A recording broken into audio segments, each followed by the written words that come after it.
ಸ್ನೇಹಿತರೆ ನಮಸ್ಕಾರ. ಇದು ಉತ್ತರ ಕರ್ನಾಟಕದ ಧ್ವನಿ. ಪ್ರತಿ ವರ್ಷ ಕೇಳುವ ಪ್ರಶ್ನೆಯೇ ಇದು. ಈ ಬಾರಿಯಾದರೂ ಚಳಿಗಾಲದ ಅಧಿವೇಶನದಲ್ಲಿ ಉತ್ತರ ಕರ್ನಾಟಕಕ್ಕೆ ನ್ಯಾಯ ಸಿಗುತ್ತಾ?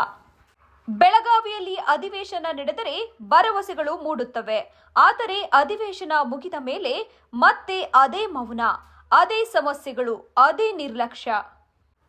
ಇವತ್ತಿನ ವಿಡಿಯೋದಲ್ಲಿ ಉತ್ತರ ಕರ್ನಾಟಕದ ನಿಜವಾದ ಸಮಸ್ಯೆಗಳು, ಸರ್ಕಾರದ ಭರವಸೆಗಳು ಮತ್ತು ಈ ಬಾರಿಯಾದ್ರೂ ಪರಿಹಾರ ಸಾಧ್ಯವೇ ಅನ್ನೋದನ್ನ ನೋಡೋಣ. ಅದಕ್ಕೂ ಮುಂಚೆ ಇನ್ನು ಯಾರೆಲ್ಲ ನಮ್ಮ ಡಿಜಿಟಲ್ ಅಸ್ತ್ರ ಯೂಟ್ಯೂಬ್ ಚಾನಲ್ಗೆ ಸಬ್ಸ್ಕ್ರೈಬ್ ಮಾಡಿಲ್ಲ, ದಯವಿಟ್ಟು ಸಬ್ಸ್ಕ್ರೈಬ್ ಮಾಡಿ.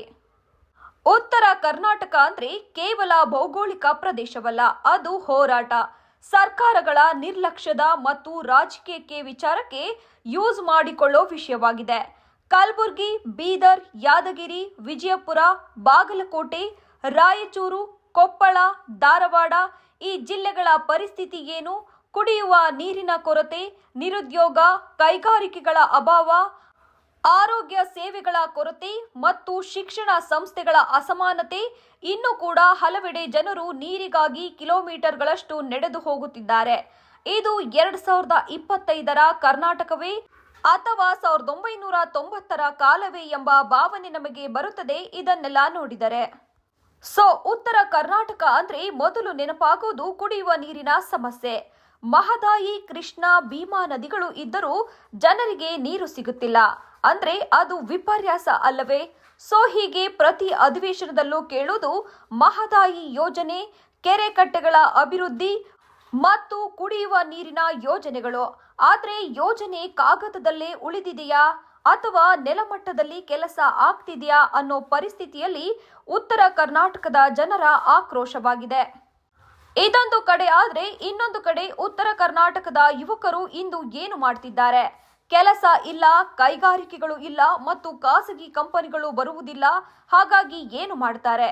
ಬೆಂಗಳೂರು, ಮುಂಬೈ ಮತ್ತು ಹೈದರಾಬಾದ್ ಕಡೆ ಮುಖ ಮಾಡ್ತಾರೆ. ಹೀಗಾಗಿ ಗ್ರಾಮಗಳು, ಹಳ್ಳಿಗಳು ಖಾಲಿಯಾಗ್ತಿವೆ. ಮನೆಗಳಲ್ಲಿ ವೃದ್ಧರು ಮಾತ್ರ ಉಳಿಯುತ್ತಿದ್ದಾರೆ.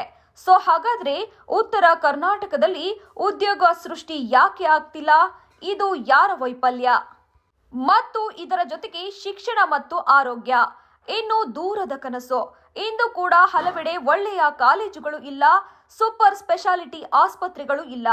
ಗಂಭೀರ ರೋಗ ಬಂದ್ರೆ ಕಲಬುರಗಿಯಿಂದ ಬೆಂಗಳೂರು, ರಾಯಚೂರಿನಿಂದ ಹುಬ್ಬಳ್ಳಿ ಒಬ್ಬ ಬಡ ರೈತನಿಗೆ ಇದನ್ನೆಲ್ಲ ನಿಭಾಯಿಸಲು ಸಾಧ್ಯವೇ?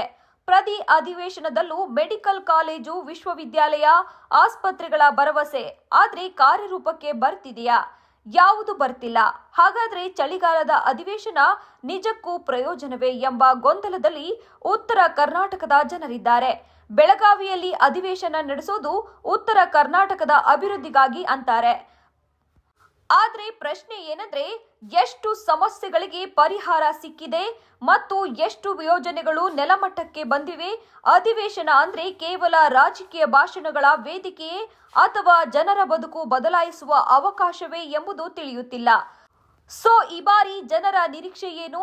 ಜನರಿಗೆ ಈ ಬಾರಿ ನೀರಿನ ಶಾಶ್ವತ ಪರಿಹಾರ, ಉತ್ತರ ಕರ್ನಾಟಕಕ್ಕೆ ವಿಶೇಷ ಪ್ಯಾಕೇಜ್, ಕೈಗಾರಿಕಾ ಸ್ಥಾಪನೆ, ಸ್ಥಳೀಯರಿಗೆ ಉದ್ಯೋಗ ಮತ್ತು ಆರೋಗ್ಯ ಮತ್ತು ಶಿಕ್ಷಣಕ್ಕೆ ಹೆಚ್ಚಿನ ಅನುದಾನ. ಇಷ್ಟೆಲ್ಲದರ ನಡುವೆ ಒಂದೇ ಪ್ರಶ್ನೆ, ಈ ಬಾರಿಯಾದ್ರೂ ಚಳಿಗಾಲದ ಅಧಿವೇಶನದಲ್ಲಿ ಉತ್ತರ ಕರ್ನಾಟಕದ ಸಮಸ್ಯೆಗಳು ಬಗೆಹರಿಯುತ್ತವೆಯೇ ಅಥವಾ ಮತ್ತೆ ಭರವಸೆಗಳಲ್ಲೇ ಸೀಮಿತವಾಗುತ್ತವೆಯೇ?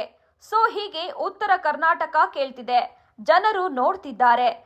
ನೋಡೋಣ ಎಷ್ಟು ದಿನ ಈ ರಾಜಕಾರಣಿಗಳು ಉತ್ತರ ಕರ್ನಾಟಕ ಮತ್ತು ಅಲ್ಲಿನ ಜನರನ್ನ ತಮ್ಮ ರಾಜಕೀಯ ವಿಷಯಗಳಿಗೆ ಬಳಸಿಕೊಳ್ತಾರೆ ಅಂತ. ಇದರ ಬಗ್ಗೆ ನಿಮ್ಮ ಅಭಿಪ್ರಾಯವೇನು? ಕಾಮೆಂಟ್ ಮಾಡಿ, ವಿಡಿಯೋ ಶೇರ್ ಮಾಡಿ ಮತ್ತು ಉತ್ತರ ಕರ್ನಾಟಕದ ಧ್ವನಿಯನ್ನ ಇನ್ನಷ್ಟು ಬಲಪಡಿಸಿ. ಧನ್ಯವಾದಗಳು. ಮತ್ತೆ ಸಿಗೋಣ.